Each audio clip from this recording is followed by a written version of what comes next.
사사기 10장 1절부터 18절까지 말씀을 봉독하겠습니다.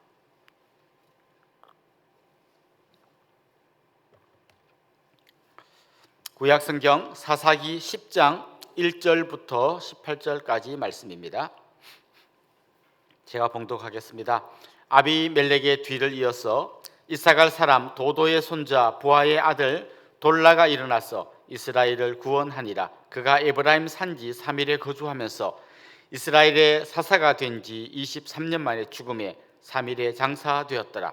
그 후에 길라 사람 야일이 일어나서 22년 동안 이스라엘의 사사가 되니라. 그에게 아들 30명이 있어 어린 낙이 30을 탔고 성읍 30을 가졌는데 그 성읍들은 길라 땅에 있고 오늘까지 하본 야일이라 부르더라.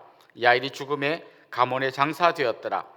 이스라엘 자손이 다시 여호와의 목전에 악을 행하여 바알들과 아스타롯과 아람의 신들과 시돈의 신들과 모압의 신들과 암몬 자손의 신들과 블레셋 사람들의 신들을 섬기고 여호와를 버리고 그를 섬기지 아니하므로 여호와께서 이스라엘에게 진노하사 블레셋 사람들의 손과 암몬 자손의 손에 그들을 파시매 그 해에 그들이 요단강 저쪽 길라앗에 있는 아모리 족속의 땅에 있는 모든 이스라엘 자손을 쳤으며 18해 동안 억압하였더라. 암몬 자손이 또 요단을 건너서 유다와 베냐민과 에브라임 족속과 싸움으로 이스라엘의 공고가 심하였더라. 이스라엘 자손이 여호와께 부르짖어 이르되 우리가 우리 하나님을 버리고 바알들을 섬김으로 주께 범죄하였나이다 하니 여호와께서 이스라엘 자손에게 이르시되 내가 애굽 사람과 아모리 사람과 암몬 자손과 블레셋 사람에게서 너희를 구원하지 아니하였느냐. 또 시돈 사람과 아말렉 사람과 마온 사람이 너희를 압제할 때에 너희가 내게 부르짖음으로 내가 너희를 그들의 손에서 구원하였거늘 너희가 나를 버리고 다른 신들을 섬기니 그러므로 내가 다시는 너희를 구원하지 아니하리라. 가서 너희가 택한 신들에게 부르짖어 너희의 환난 때에 그들이 너희를 구원하게 하라 하신지라. 이스라엘 자손이 여호와께 여쭈되 우리가 범죄하여 사오니 주께서 보시기에 좋은 대로 우리에게 행하시려니와 오직 주께 구하옵나니 오늘 우리를 건져내옵소서 하고 자기 가운데서 이방 신들을 제하여 버리고 여호와를 섬김에 여호와께서 이스라엘의 공고로 말미암아 마음에 근심하시니라. 그때에 암몬 자손이 모여서 길라앗에 진을 쳤으므로 이스라엘 자손도 모여서 미스바에 진을 치고 길라 백성과 방백들이 서로 이르되 누가 먼저 나가서 암몬 자손과 싸움을 시작하랴. 그가 길라앗 모든 주민의 머리가 되리라 하니라. 아멘. 우리 교회에서 파송한 김종륜 선교사님이 소속된 선교단체가 있습니다. OMF라고 하는 선교단체인데요. 이 OMF라는 선교단체를 제일 처음 만든 선교사님이 계십니다. 허드슨 테일러라고 하는 영국의 선교사님이 이 선교단체를 처음 만들었습니다. 이분이 1854년에 이제 중국에 들어가셨는데요. 이미 그때 다른 몇몇 선교사님들이 중국에 가 있었습니다. 그런데 이 허드슨 테일러 선교사님의 좀 특별한 면이 있었습니다. 다른 분들은 주로 이 중국의 해안가에, 중국의 동쪽편 해안가에 배가 정박하는 그 동네에 주로 거기서 선교를 하셨습니다. 그런데 이 허드슨 테일러는 해안가가 아니라 아예 내지로, 중국의 내지로 들어가서 선교를 한 것으로 유명합니다. 또 한 가지 이분의 특별한 점이 있었는데요. 들어가면 이분은 중국 사람과 똑같은 옷과 똑같은 헤어스타일을 했습니다. 그러니까 중국 사람이 볼 때 분명히 얼굴은 외국 사람인데 자기들과 똑같은 옷을 입고 특별히 머리도 중국 사람이 하던 이상하게 뒤로 이렇게 넘기는 그런 머리를 똑같이 하고 있었기 때문에 사람들이 굉장히 친근감을 느끼고 아주 편하게 다가가서 쉽게 복음을 받아들였다는 이야기를 들어보았습니다. 선교사님들이 처음에 어떤 나라에 들어가면 그 나라의 문화와 동화가 돼야 됩니다. 그들하고 좀 비슷한 옷도 입고 음식도 그들이 먹는 음식을 먹고 같이 어울릴 수 있어야 선교가 됩니다. 그런데 이때 주의해야 될 건 뭘까요? 어디까지 동화되느냐예요. 어디까지 동화되느냐. 예를 들면 그 동네 사람들이 제사 지낸다고 따라 지내고 그럴 수는 없지 않습니까? 그래서 지켜야 할 것은 분명히 지키고 그렇지만 또 동화되어야 될 것은 확실히 동화되어야 되는 이 선이 분명해야 합니다. 이스라엘 백성들이 가나안 땅에 들어가기 전에 하나님께서는 너희가 가나안 땅에 들어가서 그 땅에 사는 사람들하고 동화되는 과정에서 절대 따라가면 안 될 것이 뭔지, 지켜야 될 것이 뭔지를 확실하게 여러 번 알려주셨습니다. 그게 뭘까요? 그들이 섬기는 우상을 섬기지 말고 오직 하나님 한 분만 섬겨야 된다는 것을 계속해서 이야기해 주셨습니다. 사실 이 동화와 지켜야 되는 이 경계선을 제일 잘 지키신 분은 예수님이십니다. 예수님은 하나님이시지만 인간의 몸을 입고 오셨습니다. 인간처럼 되신 정도가 아니라 인간이 되셨습니다. 완전 인간과 똑같이 되셔서 사람들이 먹는 음식을 먹고 그들이 쓰는 언어를 쓰고 그들과 같이 잠을 자고 그들에게 완전히 동화되셨습니다. 세리 만나면 세리의 친구가 되어주셨고 창녀들 주님께서 그들을 만나 주셨습니다. 그렇지만 주님이 그들과 함께 죄를 짓거나 그들이 사는 삶의 모습을 따라가신 것이 아니라 진리의 말씀으로 그들을 완전히 변화시키셨습니다. 이게 바로 우리 성도들이 이 땅에서 살아가야 될 삶의 모습입니다. 우리도 이제 당장 사람들과 어울리면 그들이 먹는 음식을 먹고 그들이 쓰는 말을 똑같이 쓰고 같이 동화되어서 살아갑니다. 세상 가운데 살면 세상과 동화될 수밖에 없습니다. 하지만 우리가 지켜야 할 것이 있습니다. 우리가 반드시 따라가야 할 길이 있습니다. 한마디로 말하면 오직 하나님 한 분만 섬기고 세상이 섬기는 우상을 따라가서는 안 된다는 것입니다. 왜냐하면 우리의 시민권은 하늘에 있기 때문입니다. 로마서 12장 2절 말씀에 보면 여러분이 잘 아는 말씀이 나옵니다. 너희는 이 세대를 본받지 말고 오직 마음을 새롭게 함으로 변화를 받아 하나님의 선하시고 기뻐하시고 온전하신 뜻이 무엇인지 분별하도록 하라. 저는 오늘도 여러분 이 말씀을 기억하고 누구와 만나든지 어떤 삶을 살아가든지 이 세대를 본받는 게 아니라 정말 이들을 변화시킬 수 있는 능력이 있는 그리스도인들이 될 수 있기를 간절히 소망합니다. 사사기 말씀은 가나안 땅에 정착한 이스라엘 백성들이 결국은 가나안에게 동화되어 가다가 그들이 섬기는 우상을 섬기는 이야기가 계속해서 반복해서 나옵니다. 그러다가 하나님께서 징계의 회초리를 들면 그때 이웃 나라 사람들이 쳐들어오고 그때 또 이스라엘 백성들이 울면서 회개하면 하나님께서 사사를 보내주십니다. 그리고 그 사사가 나라를 구해주면 한동안 나라가 평안해집니다. 그러면 다시 그들이 우상을 섬깁니다. 그러면 또 이웃 나라가 쳐들어오고 하나님께 구하면 사사가 등장하고 평안이 찾아오고 이게 계속해서 반복되고 있습니다. 그런데 사사기 전체를 읽다 보면 반복되는데 같이 똑같이 반복되는 게 아니라 점점 강도가 강해집니다.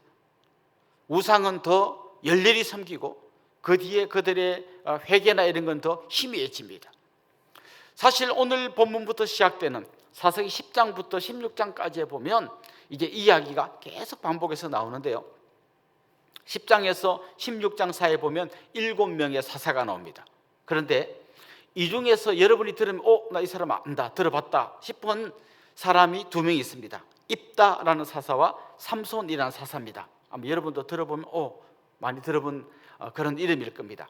이 2명의 사사 이야기가 나오는 그 앞뒤에 여러분이 들어보면 이런 사사도 있었나 하는 별로 안 유명한 사사가 5명 소개되어 있습니다. 오늘 본문에 2명 나오고 입다의 이야기가 끝나면 또 3명의 사사 이야기가 나옵니다.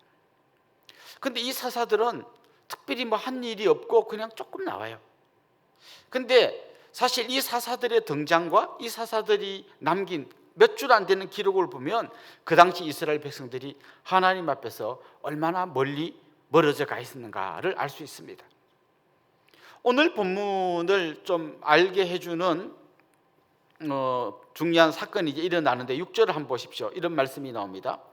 이스라엘 자손이 다시 여호와의 목전에 악을 행하여 바알들과 아스다롯과 아람의 신들과 시돈의 신들과 모압의 신들과 암몬 자손의 신들과 블레셋 사람들의 신들을 섬기고 여호와를 버리고 그를 섬기지 아니하므로 이렇게 나옵니다. 간단히 줄여서 말하면 우상을 섬겼다는 거죠. 그런데 우상을 섬겼는데 그야말로 동네방네 우상을 다 섬기고 있습니다. 여러분이 많이 들어보신 바알과 아스다롯, 이건 가나안 사람들이 섬기던 신입니다. 근데 뿐만 아니라 그들은 아람과 시돈의 신들도 섬겼다고 했습니다. 아람과 시돈은 이스라엘의 북동쪽에 있습니다. 또 이어서 나오는 말이 모압과 암몬의 신들을 섬겼다고 했습니다. 모압과 암몬은 이스라엘의 그 요단강이 있으면 요단강 동쪽에 있는 나라들입니다. 그런가 하면 블레셋의 신들을 섬겼다 했는데 블레셋은 남서쪽에 있는 나라입니다. 그러니까 가나안이 있으면 이 북동쪽, 동쪽, 남서쪽 하여튼 사방의 신들을 다 섬겼습니다. 근데 아이러니하게도 계속해서 일어나는 사사기의 전쟁은 다 이 사방의 나라들이 공격해 들어온 이야기입니다. 결국 그들은 그림으로 보면 아주 우상에게 완전히 포위되어 있는 것처럼 보입니다. 그런데 그들을 싸워서 이길 생각 않고 그 나라의 신들을 계속해서 섬기는 어리석음을 보이고 있습니다. 오늘 본문에 보면 그들이 힘들어 가지고 이제 하나님께 가서 막 우리 좀 도와주세요 부르짖을 때 하나님께서 약간 조소하듯이 그들에게 이야기합니다. 너희가 택한 신에게 부르짖어 보아라. 너희가 다른 신을 섬기고 있지 않느냐? 거기 가서 부르짖어 보아라. 이렇게 말씀하십니다. 물론 나중에 하나님께서 마음 아파하시면서 그들을 도와주시지만 그들에게 말씀하십니다. 여러분, 우리가 다른 우상을 섬길 때 반드시 기억해야 될 사실이 있습니다. 결국 그 우상은 우리를 도와주지 못합니다.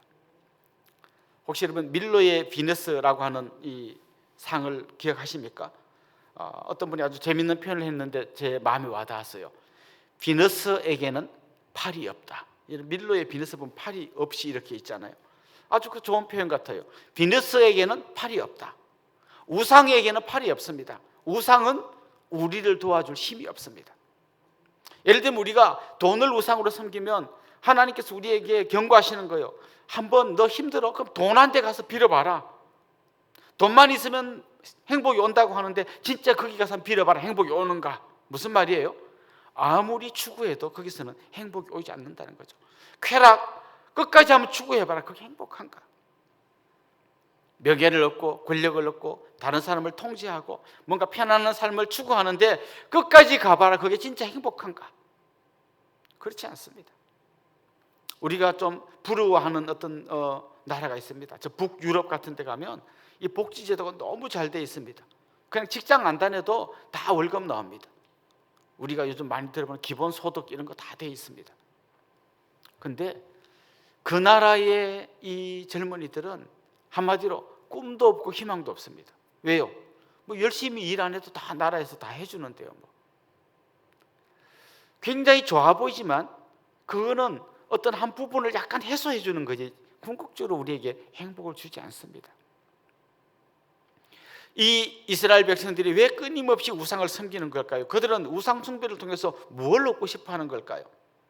그들이 제일 얻고 싶어 하는 게 두 가지가 있습니다. 바로 풍요와 다산입니다. 아들을 많이 낳아가지고 아들을 많이 낳으면 노동력이 생기잖아요. 이렇게 노동력이 생기면 이 아이들을 데리고 열심히 일하면 부자가 됩니다. 그래서 아들 많이 낳는 걸 그렇게 부러워하고 그렇게 해서 잘 사는 걸 그렇게 부러워합니다. 그런데 어떻게 하면 아들 많이 낳고 잘 살 수 있습니까? 농사 잘 지을 수 있습니까? 우상을 섬겨야 된다. 이게 그들의 공식이었습니다. 계속 사사기에 이 이야기가 반복됩니다. 자, 그런데 오늘 본문은 왜 이스라엘 백성들이 이렇게 참 무너져 가는가를 보여주는데 그 중에 한 가지 중요한 이유가 등장합니다. 그건 바로 사사들의 모습입니다. 좀 전에 말씀드린 대로 오늘 본문에는 두 명의 소사사, 별로 안 유명한 사사가 나옵니다. 돌라라는 사사와 야일이라는 사사입니다. 여러분도 별로 많이 안 들어본 이름이죠. 돌라와 야일이라는 사사가 나오는데요, 이들의 모습을 가만 보면 그 당시 이스라엘 백성들의 상태가 어떤지 알 수 있습니다. 오늘 본문 1절에 보면 돌라가 일어나서 이렇게 되어 있습니다. 3절에 보면 야일이 일어나서 이렇게 되어 있습니다. 보통 사사가 등장할 때는 어떤 방식으로 등장하냐면 하나님께서 부르십니다. 예를 들면 기도원이 막 이렇게 딴 거 하고 있는데 하나님이 찾아가셔서 기도원을 불러서 사사로 세우십니다. 그리고 좀 있다가 보면 그에게 하나님의 영이 임합니다. 그래서 능력을 받습니다. 그리고 사역을 합니다. 그런데 오늘 본문에 돌라가 일어나서 야일이 일어나서 이건 보면요 능동형입니다. 뭔가 하면 하나님이 시켜서 부름받아 나온 게 아니라 자기들이 일어난 거예요. 자기들 스스로 사사가 된 겁니다. 그리고 이 사사들이 활동할 때는 보면 이웃 나라가 쳐들어왔다는 이야기가 없어요. 그리고 그들의 손에서 구원받았다는 이야기도 없습니다. 그냥 나라가 혼란스러운 가운데 누군가가 등장해가지고 재판도 해주고 나라를 좀 어느 정도 다스리다가 또 역사의 뒤안길로 사라지고, 이 정도 역할을 했던 겁니다. 자기 스스로가 사사로 등장했던 거죠. 그런데 진짜 오늘 본문에 보면 야, 이런 문제가 있었구나 싶은 이야기가 나오는데요, 사사 야일의 이야기를 여러분이 한번 가만 보십시오. 몇 줄 안 나오기 때문에 기억도 안 날 만큼 별 이야기도 없어요. 그런데 진짜 사사가 된 지 22년 동안 그가 일하다가 끝에 마지막에 보면 죽었다 이렇게 돼 있어요. 그런데 22년간 그가 한 이야기를 앞쪽에서 사사 야일 하면 뭐가 떠오릅니까 하면 지금 몇 가지가 딱 떠오르는데요, 몇 줄 기록되어 있어요. 이렇게 되어 있습니다. 아들을 30명 낳았다. 나귀를 30마리 탔다, 개들이. 그리고 30개의 성읍을 그 아이들에게 나눠줬다. 그리고 그는 죽었다 이렇게 되어 있어요. 나중에 나오는 뭐 입산이라든지 뭐 압돈이라는 사사가 뒤에 또 소사사들이 나오는데 이들의 이야기도 읽어보면 비슷해요. 22년간 한 나라의 지도자가 되어서 그냥 열심히 일하다가 죽었는데 뭐 했습니까? 아들 30명 낳았다. 아까 제가 다산이 그들이 꿈꾸는 아주 큰 복이라 그랬잖아요. 그러니까 아들 30명 낳았으니까 얼마나 그들의 눈으로 볼 때 많은 복을 받았겠습니까? 그런데 여러분 생각해 보십시오. 아들을 30명 어떻게 낳습니까? 한 가지 우리가 본문에 이야기하지 않지만 당연히 알 수 있는 건 뭔가 하면 부인이 한 명은 아니었겠다. 한 명이 30명을 낳을 수는 없겠죠. 10명씩 낳으려고 해도 최소한 3명이 있었을 거고요, 아마 더 많았을 겁니다. 그리고 그렇게 많이 낳은 아들에게 뭐 했습니까? 나귀를 한 마리씩 사주었습니다. 그 당시에는 대부분 걸어 다녔기 때문에 나귀를 타고 다니는 건 요즘으로 말하면 자가용 타고 다니는 거예요. 사사가 돼서 야일이 한 일이 뭔가 하면 아들을 30명 낳고 자가용 한 대씩 뽑아준 거예요. 그리고 또 그 다음 뭐 했습니까? 아파트 한 채씩 사준 거예요. 그 다음에는요, 그리고 죽었어요. 이게 그 당시에 지도자들의 모습이었습니다. 그러니까 백성들은 이 지도자들을 볼 때 한마디로 너무 부러운 거예요. 나도 저렇게 아들을 30명 낳고 자가용 타고 다니고 아파트 한 채씩 사주면 좋겠다. 결국 그들이 꿈꾸는 게, 여러 우상을 섬긴 게 결국은 우상 섬겨서 얻으려고 한 게 뭔가 하면 그 사사들이 누리고 있던 그걸 누리고 싶은 거예요. 다시 말하면 이 사사들은 백성들을 하나님 앞으로 끌고 가는 대신에 백성들에게 탐욕과 그들이 꿈꿔야 할 게 뭔지를 온 삶으로 다 보여준 겁니다. 이게 결국은 나라가 내리막길로 가게 만든 중요한 이유였다는 거죠. 오늘 이 시대에 우리가 부러워하는 건 뭡니까? 우리는 뭘 보고 나도 저렇게 됐으면 좋겠다, 아 좋겠다, 저 사람 참 좋겠다 싶은 건 뭡니까? 우리 화성을 탈출해서 강남으로 간 지인이 아파트가 2배 올라서 20억이 됐다. 그때 우리 마음이 솔직히 좋겠다, 부럽다, 이거 아닙니까? 요즘 젊은이들 중에 저 조기 은퇴합니다 하고 30대인데 은퇴해요. 그래서 아니 뭐 먹고 살려고 코인에 투자해가지고 대박 났습니다. 많은 젊은이들이 와 좋겠다, 나도 지금이라도 코인을 사야겠다. 누구는 주식에서 대박 났더라, 나도 그럴걸. 우리가 부러워하는 게 뭡니까? 우리가 누구 보고 나도 저래 됐으면 좋겠다 싶은 게 뭡니까? 다 그런 거예요. 부동산 대박 났다, 주식 대박 났다, 아들이 서울대 갔더라. 전부 우리는 그런 거 부러워하고 나도 저렇게 되면 좋겠다. 그렇게 되려면 어떻게 해야 됩니까? 그들이 하는 걸 따라하는 거죠. 그러는 사이에 예배는 시시해집니다. 이런 생각이 듭니다. 예배 드리면 뭐하나? 안 믿는 사람은 저렇게 대박 나는데 우리는 맨날 예배 드리고 있는데 하나님 우리한테 해준 게 뭐 있나? 이런 마음이 결국 이 사사시대의 이들의 모습과 똑같이 되게 만드는 겁니다. 여러분 스스로에게 한번 질문해 보십시오. 여러분이 이 땅을 떠난 다음에 다음 세대의 사람들이 여러분을 어떤 사람으로 기억하면 좋겠습니까? 그 집사님 그때 강남으로 이사 가가지고 아파트 2배로 올랐다는 그 집사님, 그걸로 여러분 기억되기를 원합니까?